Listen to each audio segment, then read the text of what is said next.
Ça va l'église ce matin? Non, vraiment, est-ce que ça va? Non, parce que si je pose la question, c'est que je m'intéresse réellement, d'accord? Et donc si ça va pas, on peut prier tout de suite. Et d'ailleurs, on va prier tout de suite, ok?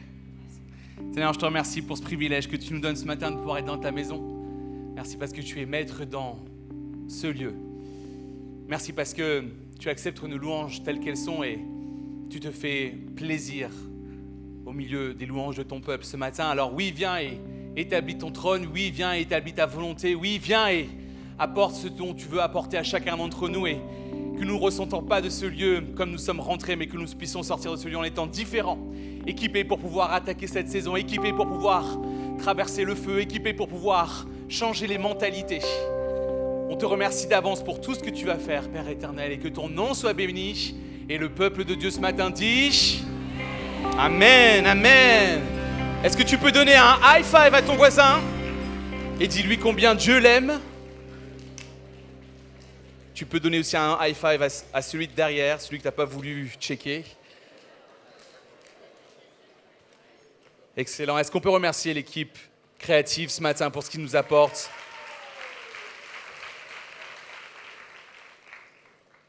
Et je profite de ce moment pour pouvoir remercier Pasteur Camille et Pasteur Brendan pour le privilège qu'ils me donnent de pouvoir être ici. Je prends ça pas pour acquis et je suis vraiment honoré. Merci pour ce privilège et je veux toujours pouvoir vous honorer aussi. Donc merci pour ce que vous faites. Vous êtes excellents et je vous aime.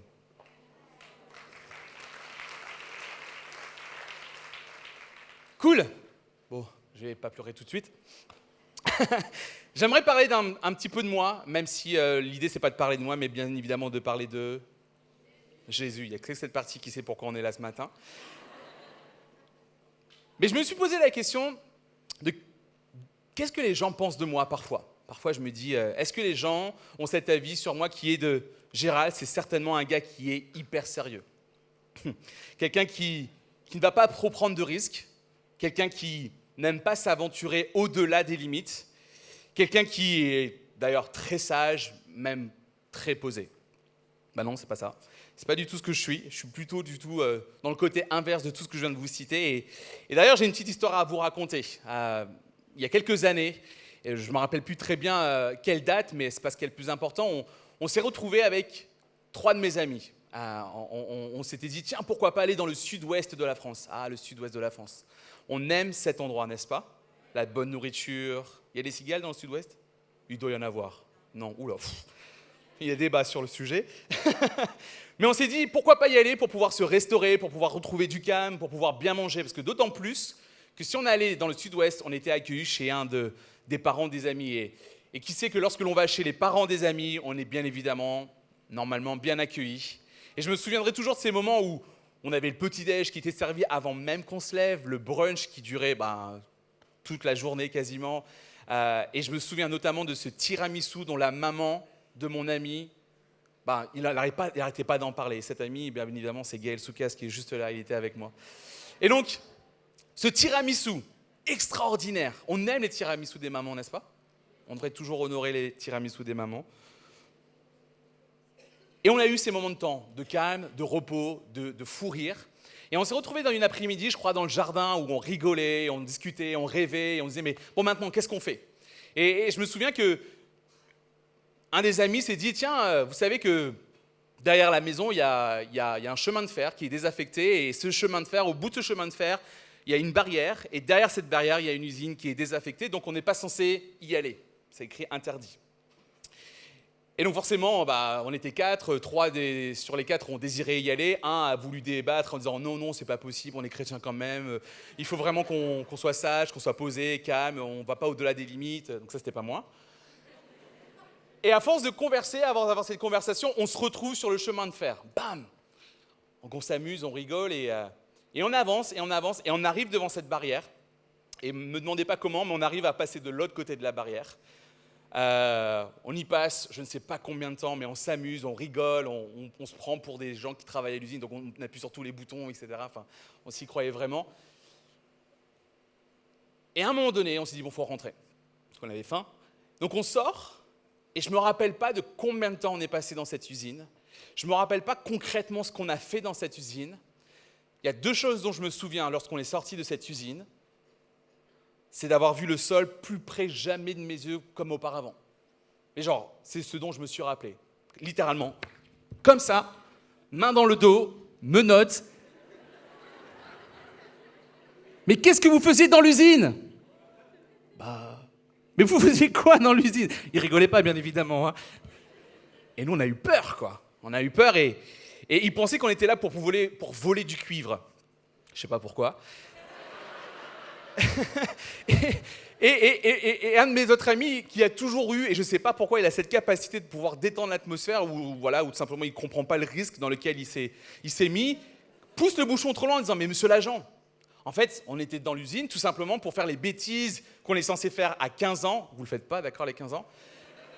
À l'âge de 25 ans seulement maintenant, quoi. » Et je ne sais pas pourquoi, ça a détendu un tout petit peu l'atmosphère. Bref, on a commencé à marcher les menottes dans le dos et je me rappelle que Gaël, désolé, je suis obligé de t'afficher, mais il dit « Monsieur l'agent, s'il vous plaît, il y a mes parents qui sont là, il ne faut pas qu'ils nous voient comme ça. » Et donc, ces deux conversations avec les agents de police, qui faisaient leur travail, tout simplement, nous ont libérés à ce moment-là. Mais sincèrement, je me suis posé la question, parce qu'à la base, on était censé passer au minimum une nuit, qu'est-ce que j'aurais fait à ce moment-là ? Qu'est-ce qui se serait passé ? Je me suis dit, mais c'est pas possible. Ma vie est finie, ma carrière de jardinier est terminée. Puis si je passe là dans la prison, ma famille, mes amis, mes parents vont être tristes. Quel est l'impact qu'il va y avoir à l'extérieur de ce monde ? Il n'y aura plus de vie pour moi à l'extérieur. La prison. Donc le titre de mon message ce matin, si vous prenez des notes, c'est « Au-delà de la prison ». Au-delà de la prison. Ouais, je sais qu'on n'est pas physiquement dans une prison ce matin. Vous pouvez sortir, il n'y a pas de problème. Mais parfois, on peut se retrouver dans des prisons qui sont peut-être au niveau spirituel, émotionnel, dans nos pensées. Et on peut se retrouver dans ces situations qui nous retiennent, qui nous bloquent ou qui nous fait revenir parfois en arrière ou revenir dans cet même état. Et ça peut être peut-être les finances, parce que justement, on ne sait pas comment gérer ses finances, on ne sait pas où placer les finances. Ou peut-être cette addiction qui nous prend et qui nous revient à chaque fois alors qu'on désire pouvoir être proche du cœur de Dieu, parce qu'on sait très bien que ce n'est pas plaisant pour le cœur de Dieu, mais on est là et on est présent et on ne sait pas comment s'en sortir. Et peut-être que cette prison, ce qui nous retient aujourd'hui, c'est cette relation qui est malsaine pour toi parce qu'elle te fait mal, elle te rabaisse. Il n'y a aucun moment où on t'encourage, il n'y a aucun moment où on te lève, mais au contraire, on te rabaisse. Ou peut-être que c'est ta relation avec la nourriture. Moi, il y a un moment où je me rappelle, lorsque j'étais en colère, je mangeais. C'était ma manière de pouvoir passer la colère sur la nourriture. Je le tapais, la nourriture, je le mordais. Je ne suis pas là pour vous dire comment s'évader.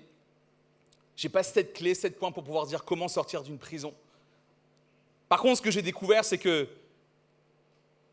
ce que l'on peut y faire en attendant, je parle bien de prison physique, spirituelle, émotionnelle, bien évidemment, mais ce que l'on y fait, l'attitude que l'on peut avoir peut changer le cours de l'histoire, changer le cours de ce qui se passe autour de nous et peut avoir un impact sur nos vies, dans notre entourage, dans nos familles, mais aussi dans les générations à venir.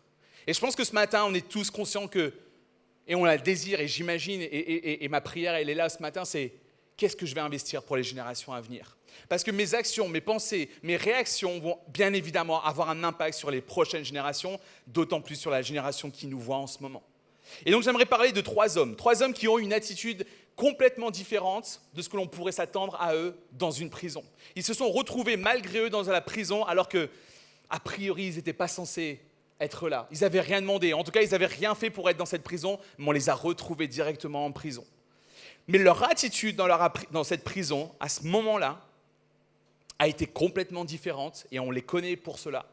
Parce que justement, il y a eu des conséquences sur le futur, leur futur à eux, mais aussi sur le futur que l'on a aujourd'hui, de ce que l'on vit aujourd'hui. Donc, vous êtes prêts pour ça ? Le premier homme avec qui j'aimerais qu'on puisse avoir une conversation ce matin, c'est Joseph. Est-ce qu'il y a quelqu'un qui s'appelle Joseph ? Hey ! Joseph, histoire courte. Peut-être que vous ne connaissez pas cette histoire, du coup, je vais en parler un petit peu. Joseph fait partie d'une famille très nombreuse. Il fait partie des derniers et il est le préféré un peu de son papa. Normalement, il n'y a pas de préféré dans les familles, mais... Amen. Waouh.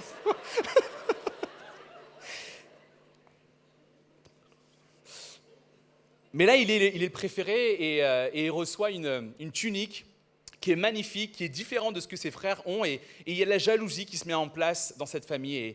Et qui plus est, Joseph va avoir un rêve, il va en avoir deux d'ailleurs.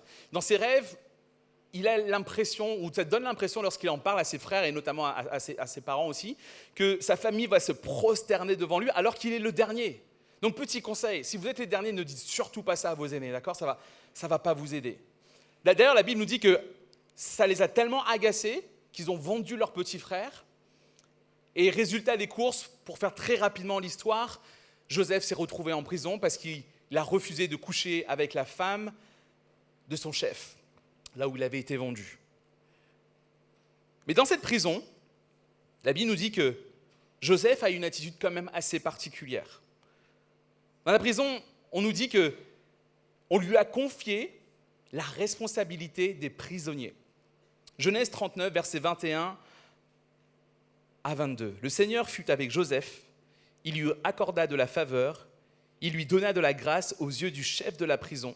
Le chef de la prison confia à Joseph tous les prisonniers qui étaient dans la prison et tout ce qui se faisait passer par lui. Donc la première attitude que je vois que Joseph a eue dans cette prison, ça a été de pouvoir prendre soin des gens. Sincèrement, moi je n'imagine pas du tout ça comme ça. Je suis en prison, il n'y a aucun moyen que je prenne soin des gens. Je suis dans ma prison, déjà je vais essayer de prendre soin de moi, je vais déjà essayer de voir comment je peux survivre, je vais voir comment je peux avoir ma meilleure place, mon petit lit, si je peux avoir un petit lit, mais à aucun moment je vais vouloir prendre soin des gens. Et puis, il faut savoir que c'est une prison, donc ce n'est pas des gens qui, a priori, sont gentils avec vous. Donc là, on demande à un prisonnier, qui d'ailleurs n'a commis aucun crime, de pouvoir prendre soin des gens. Un peu comme Jésus d'ailleurs, qui n'a commis aucun crime, mais qui a su prendre soin des gens. Et il ne devait pas juste prendre soin des gens, il en avait la responsabilité. Qu'est-ce que ça veut dire la responsabilité des prisonniers ? Ça voulait dire qu'il devait savoir qui était chacune de ces personnes. Certainement leur nom, qui ils étaient, où est-ce qu'ils étaient, quelles étaient leurs préoccupations, s'ils étaient malades, qu'est-ce qu'on faisait. Il ne pouvait pas être dans cette situation où lorsqu'on dit « Hé, où est, je ne sais pas, Pyramidus ?» parce que c'était l'Égypte. « Où est-ce qu'il est ?» Il ne pouvait pas dire « je ne sais pas, je n'en ai aucune idée. » Mais qu'est-ce qui lui est arrivé ? Je ne sais pas. Non, c'était sa responsabilité. Donc si on ne savait pas où était Pyramidus, Joseph, lui devait savoir où il était, où est-ce qu'il se trouvait à ce moment-là. Et donc il prenait le temps avec les gens. Il prenait soin des gens.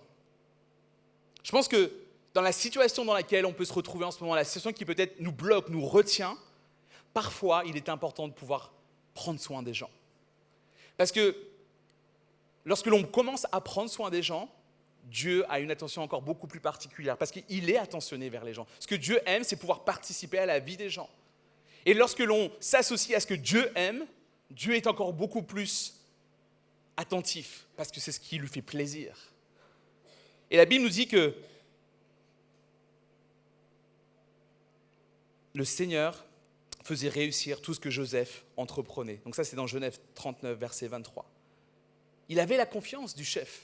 Il faisait tellement bien son travail, il faisait tellement bien ce dont on lui avait demandé de s'occuper, que le chef ne venait même pas contrôler, tellement il savait qui étaient les gens et où se retrouvaient les gens. Bref, l'histoire continue, et on nous dit que quelques temps plus tard, 2 prisonniers sont arrivés de nouveau dans la prison.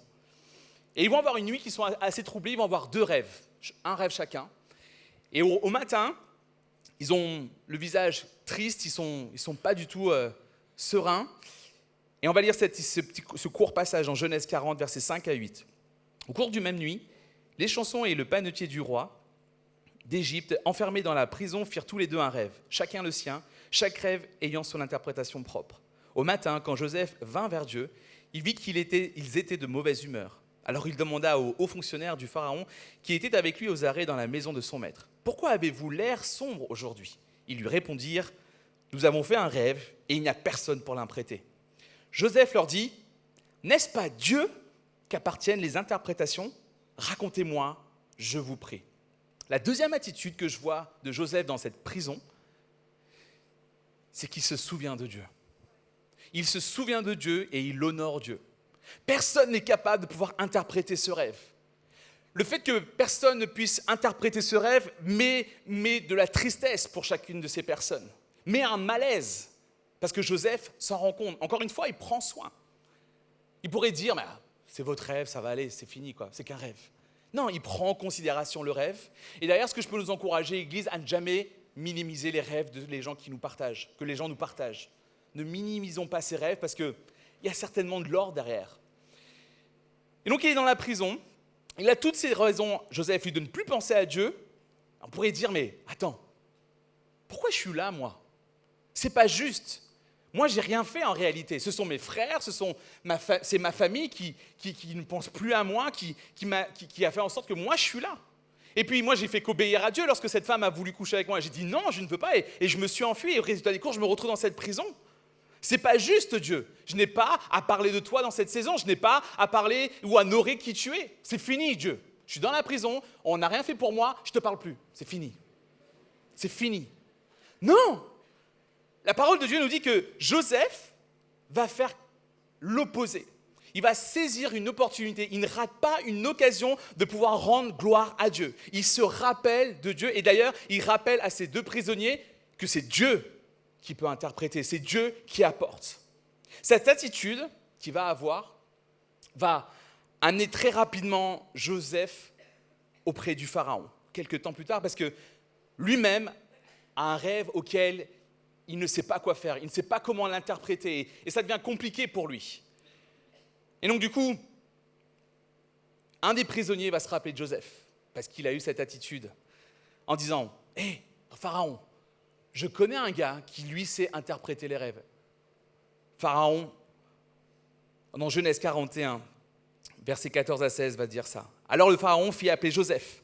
On le fit sortir du cachot en toute hâte, il se rasa, changea de vêtements et se rendit auprès du Pharaon. Le Pharaon dit à Joseph, « J'ai fait un rêve, personne ne sait l'interpréter, mais j'ai appris qu'il te suffisait d'entendre un rêve pour l'interpréter. » Joseph répondit au Pharaon, « Ce n'est pas moi, c'est Dieu qui donnera une réponse favorable au Pharaon. » Je me dis, mais Joseph est enfin sorti de la prison, il se retrouve enfin dans le palais, il se retrouve enfin devant celui qui peut prendre la meilleure décision dans sa vie.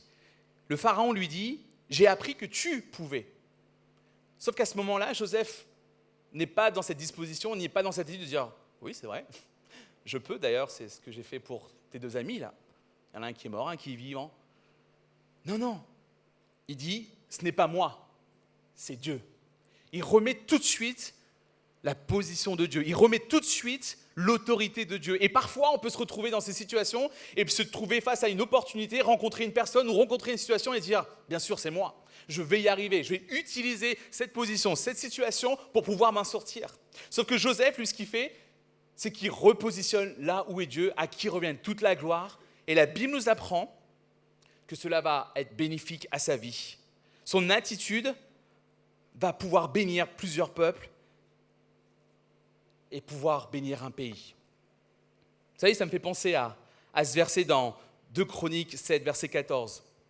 « Si mon peuple, sur qui est invoqué mon nom, s'humilie, prie et me recherche, s'il revient de ses mauvaises voies, moi, je l'entendrai depuis le ciel, je pardonnerai son péché et je guérirai son pays. » Vous savez, dans ce verset, Dieu aurait pu dire « Je bénis et je guéris et je pardonne uniquement mon peuple. » Mais Dieu a cette tendance à toujours faire un peu plus que ce que nous on pourrait imaginer.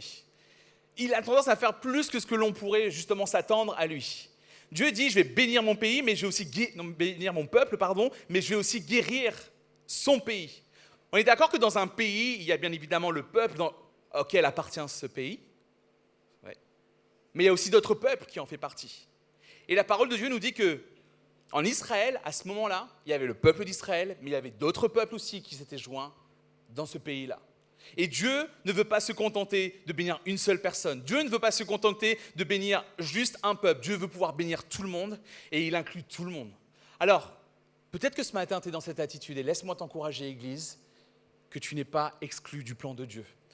Dieu, en aucun cas, désire te mettre de côté. Dieu n'a jamais dit « c'est pour un certain type de personne ». Ce n'est pas pour un certain peuple, ce n'est pas pour une certaine provenance. Non, non, non, c'est pour tout le monde. Ma bénédiction est pour tout le monde. Et lorsque je voudrais guérir un pays, je le ferai entièrement. Donc Dieu dit qu'il pardonnera. et il va guérir tout un pays. Il veut l'étendre à l'entourage de ceux qui ont reçu la bénédiction.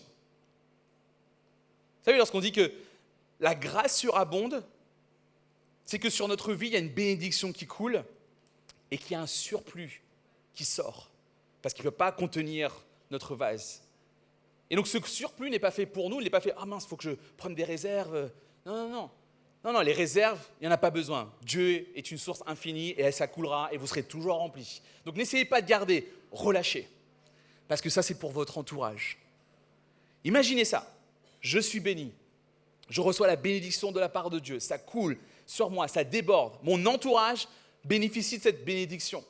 Imaginez si moi et mon entourage, on reçoit directement la bénédiction de Dieu. Ça coule, ça déborde. Cette bénédiction, elle est faite pour moi, mon entourage, mais aussi pour ceux de l'entourage de mon entourage. Vous me suivez encore ? Ça fait un peuple. Ça fait tout un peuple. Et le peuple, en ayant reçu et en laissant passer la bénédiction, bénit tout un pays. Et c'est ce que l'on veut voir. Avoir une bénédiction pour nos vies, la partager, la libérer afin que tout un pays puisse en bénéficier. Je pardonnerai son péché et je guérirai son pays. Joseph, a eu cette attitude différente dans la prison et a béni tout un pays. Un pays qui a été béni pendant 14 ans et même plus de par cette attitude. Le deuxième homme dont j'aimerais parler ce matin, c'est Daniel. Daniel est un jeune homme, il fait partie de cette catégorie apparemment, ce que nous dit la Bible, des beaux gosses, très intelligent, fort. Pourquoi on sait ça ? Parce que Israël va se faire envahir par le pays de Babylone. Et on va en faire des prisonniers. Et le roi de l'époque de Babylone va dire « Je veux particulièrement des jeunes hommes beaux qui reflètent une gloire, qui reflètent une prestance, mais aussi qui soient sages, qui soient intelligents. Je veux pouvoir les utiliser. » Il veut pouvoir profiter du meilleur. Et c'est pour ça que Daniel se retrouve prisonnier, notamment dans la prison du roi Nebuchadnezzar à ce moment-là. Il se retrouve en prison pour être au service du roi. Et donc, le roi, vu qu'il a un intérêt sur ses prisonniers, veut vouloir faire en sorte que ces prisonniers puissent être en bonne forme. Donc, pour lui, il dit, ce que je vais faire, c'est que je vais lui donner de la bonne nourriture. Et donc, on va donner aux prisonniers de la viande. Et Daniel et ses amis vont refuser la viande. Je ne sais pas pour vous, mais en prison, moi, je ne refuserais pas de viande. Barbecue en prison. Pourquoi refuser de la viande ? Ça n'a pas de sens. Je serais au contraire en me disant, mais c'est une opportunité pour être bien, pour pouvoir tenir la longueur. Peut-être que Dieu m'envoie une solution pour pouvoir justement tenir mieux, pour pouvoir mieux me présenter. Non. Daniel et ses amis veulent des légumes et des fruits. Go vegan. Daniel 1, verset 8. Daniel décida de ne pas se souiller avec les mets du roi et le vin dont il buvait. Il supplia le chef des hauts fonctionnaires de ne pas l'obliger à se souiller. La première attitude que je vois chez Daniel à ce moment-là, c'est qu'il s'est positionné. Il n'a pas laissé tomber. Il pourrait dire, c'est bon, je suis en prison, c'est fini. Ça ne sert à rien de continuer, rien ne va pouvoir se passer de mieux pour moi. Je laisse tomber mes traditions, mes croyances, ce en quoi je crois. Mais non, il décide de ne pas manger ces mets parce qu'ils savent très bien que, notamment ces viandes, ont été sacrifiées à des divinités qui ne correspondent pas à Dieu. Ce sont des choses qui ne plaisent pas à Dieu. Et Daniel se rappelle ce qui plaît à Dieu dans la prison. Et je pense que ça, c'est ce qui est important. Peut-être que dans nos situations en ce moment, on a besoin de se rappeler de ce que Dieu apprécie.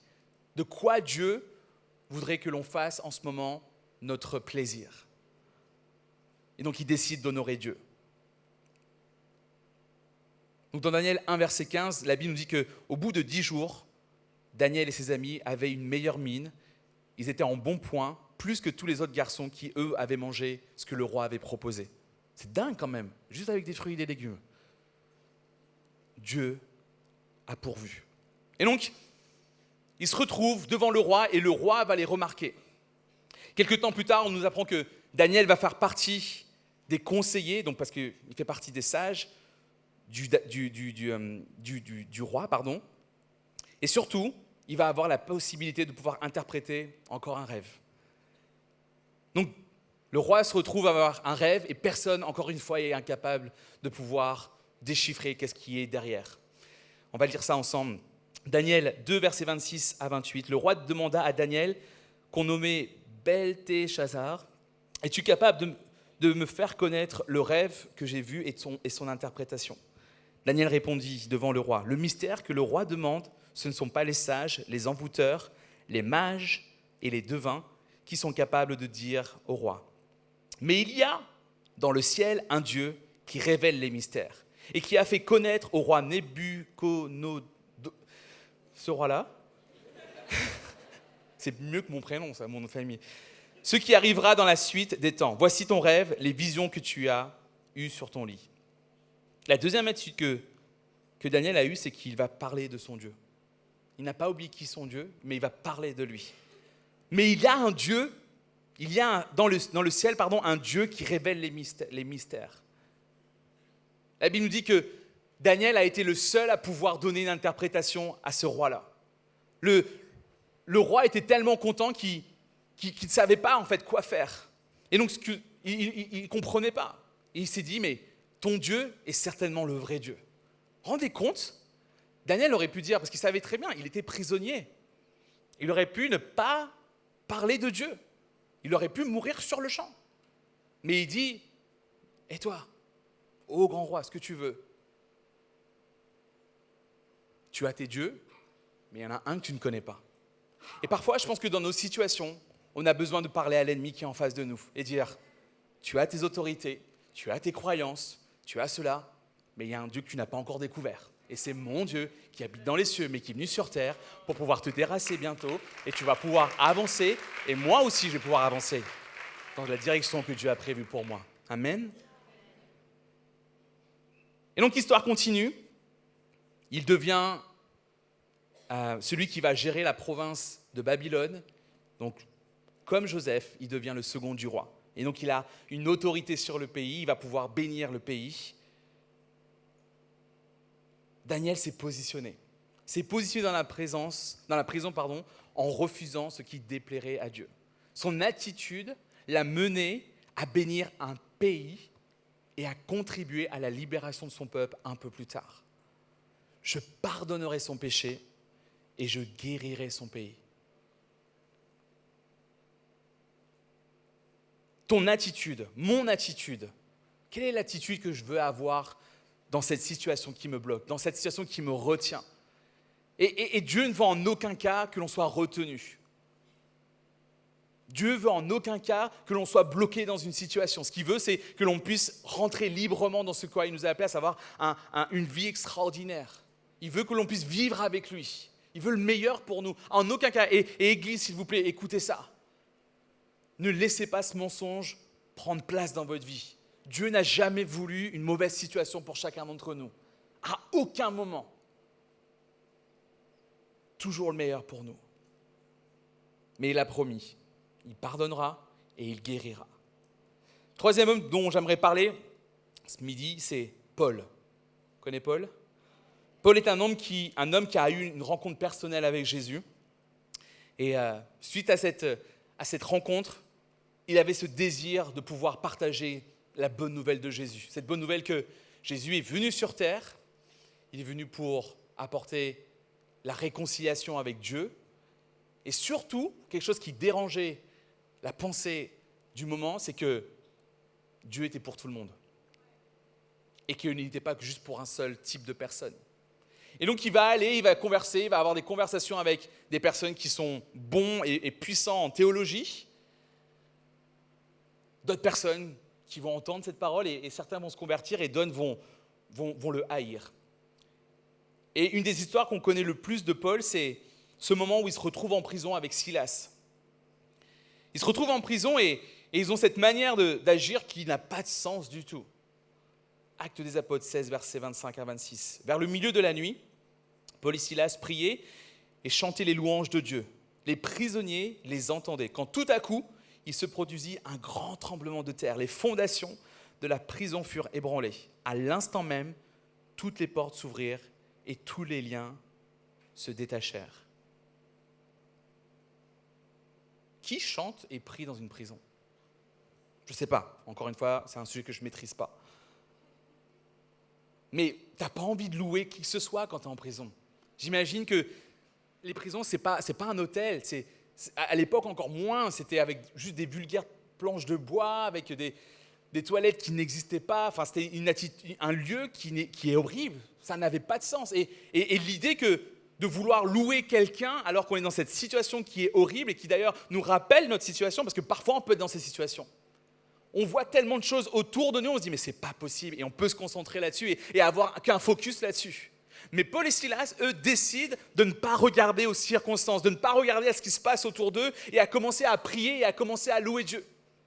Et la parole nous dit que lorsqu'ils ont commencé à louer Dieu, les autres l'ont entendu.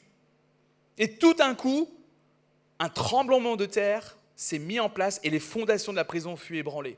Il y a quelque chose qui est fort dans ce verset, c'est que parfois on peut se retrouver justement dans ces situations où on pense que notre prison, notre addiction, notre problème de finances a une fondation qui est trop forte. Mais lorsqu'il y a de la louange, les fondations de la prison peuvent être ébranlées. Alors est-ce qu'on peut commencer davantage en tant que peuple de Dieu à déclarer, à louer Dieu et à faire ébranler les fondations qui ne sont pas les nôtres et nous baser davantage sur la parole de Dieu? À l'instant même, toutes les portes s'ouvrirent et tous les liens se détachèrent. Parfois, on peut être retenu par des liens qui ne nous appartiennent pas. Mais lorsque l'on prie, lorsque l'on loue, lorsqu'on déclare la parole de Dieu, lorsque les gens nous entendent, et c'est ce que j'aime, parce que parfois on peut être loué en disant « Seigneur, tu es bon, merveilleux ». Les prisonniers entendaient « Oh Dieu, combien tu es bon! Combien tu es merveilleux !» Et ça commençait à entendre. Mais de qui parlent ce Paul et Silas? Déclarons, offrons notre louange au roi des rois, que les gens puissent l'entendre, que les gens puissent savoir qu'il est réel, qu'il est vivant, parce que cela va amener à ce que les liens se détachent. Cette attitude a littéralement libéré Paul de prison. Et cette attitude de louange, c'est ce qui l'a aidé à aller de l'avant. Vous savez, la louange amène Dieu là où on est. Je priais tout à l'heure et je disais que Dieu se réjouit parmi la louange de son peuple. C'est-à-dire que lorsque le peuple de Dieu loue, Dieu il est là et il se met, il se réjouit. Il est heureux, il est là parmi vous. Alors est-ce que je peux t'inviter, peu importe la prison dans laquelle tu es en ce moment, peu importe ce qui te bloque, à louer Dieu pour que Dieu puisse venir dans ta prison. Parce qu'il n'y a aucune prison qui peut retenir Dieu. Oh non! Il n'y a pas une prison qui peut retenir Dieu. Lorsque Dieu vient, il explose tout. Parce que notre Dieu est grand, il est au-delà de l'infini et il n'y a pas d'espace dans une prison pour Dieu. Donc oui, les chaînes se brisent. Oui, les fondations s'ébranlent. Donc Paul est libéré. Mais l'histoire continue, on sait que Paul régulièrement va aller en prison où il va être enchaîné, soit sur un bateau, soit dans une autre prison, à Malte, à Chypre. Et il va faire plusieurs prisons comme ça, de Jérusalem à Rome. Son but, c'était d'aller à Rome pour pouvoir justement annoncer la bonne nouvelle que Jésus est vivant et qu'il veut tout le monde. Et donc il arrive, mais toujours en prison à Rome. Et la Bible nous dit que dans ce séjour où il était à Rome, il était dans une prison assez correcte d'ailleurs, les gens pouvaient venir lui parler et ils n'hésitaient pas à parler de qui était Jésus. Et je crois que c'est l'attitude que l'on devrait avoir toujours. C'est pas facile. Je le reconnais, je le sais. Je minimise pas les situations. Pas du tout. Mais je glorifie un Dieu qui est bien au-delà de tout ça. Et c'est sur ça que je vais me concentrer ce matin. C'est sur ça qu'on veut se concentrer pour l'éternité. Et donc il va décider de pouvoir parler de Jésus, de qui est Jésus. Et on sait que historiquement parlant, la manière dont Paul va parler avec les gens va amener un mouvement d'évangélisation. Les gens vont commencer à parler de plus en plus de Jésus. 3 siècles plus tard, l'empereur Constantin décide à son tour de suivre Jésus à Rome. Et c'est ce qui va influencer une pensée assez majeure dans notre société aujourd'hui. Donner le monde que l'on connaît aujourd'hui, basé sur plein de repères qu'on n'imagine même pas, n'existaient pas auparavant, comme ne serait-ce que la Pâque, la Pentecôte, Noël, le mariage, la fidélité. Je peux faire une parenthèse sur ça. À l'époque, ne pas être fidèle, c'était OK si tu pouvais amener de la nourriture, si tu amenais de l'argent, c'était OK. Mais lorsque le christianisme, ce que Jésus enseignait en disant « j'aimerais que vous soyez fidèles », cette chose est arrêtée. Et on parle de fidélité aujourd'hui, non pas parce que les gens ont une révolution, parce que Jésus l'a ordonné, parce que Dieu l'a désiré. Et ça parce que quelqu'un a décidé de se lever dans sa prison et de parler de Jésus. Alors à quel point moi je suis prêt à voir mon monde béni ce matin? À quel point je désire voir mon monde changer? Parce qu'on sait très bien que notre pays aujourd'hui, malheureusement, est un très beau pays, mais il y a besoin de ruines qui ont besoin d'être restaurées. Mon attitude dans ces situations va apporter une bénédiction. Et je ne veux pas que ça reste que pour moi. Je veux que ça s'étende au-delà de ma situation, au-delà de ma vie. Vous savez, dans ces pires situations, ces 3 gars auraient pu choisir la facilité. Attends, de toute façon, on m'a fait du mal. On m'a renié. Moi, je ne suis plus rien maintenant. Ça n'a pas de sens. Autant profiter de l'occasion. J'ai plus rien à perdre. Elle est mariée, mais bon, pourquoi pas? Pourquoi aider les gens? Qui m'aide, moi? Sincèrement, qui m'aide, moi? Personne ne sait ce que je vis en ce moment. Je préfère garder mes astuces, pas les partager aux autres. Attends, Dieu, t'as vu la situation, quoi? Je suis en prison. On me propose de pouvoir manger une viande sacrifiée, mais au moins je vais pouvoir tenir debout. Non, ces 3 hommes se sont rappelés de qui était Dieu. Ils se sont souvenus de ce que Dieu aimait, de ce que Dieu appréciait, de ce que Dieu avait ordonné. Et ils ont commencé à l'appliquer dans leur prison. Vous savez, et je pense que notre prière, elle doit être celle-ci ce matin. C'est Saint-Esprit, aide-moi à me rappeler comment à me positionner dans les situations les plus dures. Parce que dans les situations les plus faciles, on a tendance à plus facilement louer Dieu. En honorant Dieu dans leur prison, leur situation a été bénie, leur pays a été béni. Tous ceux qui y habitaient, tout ce qui faisait partie du pays a été béni. Ma question pour nous ce matin, et j'en ai plein du coup, depuis tout à l'heure, c'est est-ce qu'on va vouloir garder la bénédiction dans la prison ou est-ce qu'on va vouloir faire sortir au-delà de la prison? Qu'est-ce que l'on va faire au-delà de la prison? On n'est pas appelé à rester là, on est appelé à aller au-delà, vers l'infini et l'au-delà. Qu'est-ce que je vais commencer à mettre en place, l'Église, à partir de la semaine prochaine? Alors une première chose que l'on pourrait faire, parce qu'on peut se retrouver souvent dans ces situations, c'est qu'on est souvent dans cette prison où on est peut-être recroquevillé devant le chaos, devant l'inquiétude, la complexité des choses. La première chose que l'on pourrait faire peut-être, Église, c'est de se lever. Et d'ailleurs, je vous inviterai à vous lever.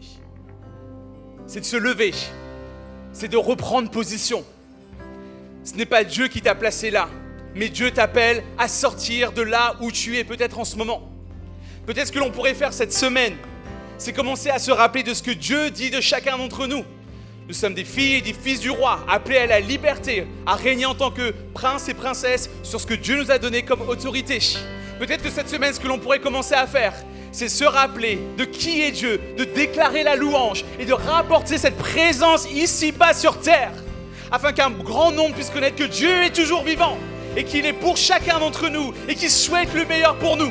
Peut-être que l'on veut commencer à déclarer Dieu ce matin, même dans la nuit la plus sombre, et de savoir et de réaliser qu'il est là avec nous dans le feu, qu'il est là avec nous dans la tempête, afin de pouvoir sortir de tous ces fléaux, afin que la bénédiction, afin que la guérison puisse devenir et revenir sur un pays, sur tout un peuple. Alors ce que l'on va faire ce matin, Église, c'est commencer à déclarer ce chant et dire oui, tu es fidèle, oui, tu es un ami loyal et tu es toujours avec moi et la bénédiction va venir sur le pays. Chantons, Église, de tout notre cœur.